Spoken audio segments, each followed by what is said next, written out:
su'aalaha meeshaan la isweydiin karo waxay tahay horta ninkan la dhiibay muwaadin Soomaaliyeed oo la dhiibay miya muwaadin Etoobiyaan oo la dhiibay waay walaalkeen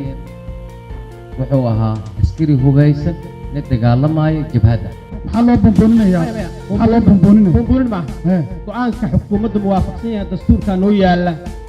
dowladda xukuumadda markay heshiis gasho haddayna baarlamaanka la keenin oo aan baarlamaanka laga sixin oo laga ansixin heshiis jiraa maaha haddii kale baarlamaanka muxuu samaynaa shaqadiis maxay tahay that's one midna waxaa saxiixay wasiiru dowlihii madaxtooyada ee jamhuuriyadda federaalka Soomaaliya mahad maxamed salaad oo xildhibaan ahaa wax yar oo dawladda ay xalin karto ama xal ay u aragtay inay maxbuus gudbiso madaxweynaha iyo ra'iisul wasaaraha dad badan oo u tagay waxay u soo cadeeyeen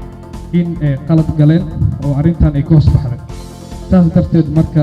shacabka Soomaaliyeed inay soo hor istaagaan oo qalad ay galeen waa sheegi laay arrintaas waxaa ugu baahan lahaa xildhibaanka cadeynaya labo bini aadan wax lagu aamino waxa ugu weyn dhaarta islaamka wallaahi wabillahi watallahi dhaarka weyn ma jirto xildhibaanadii u tagay madaxweynaha iyo ra'iisul wasaaraha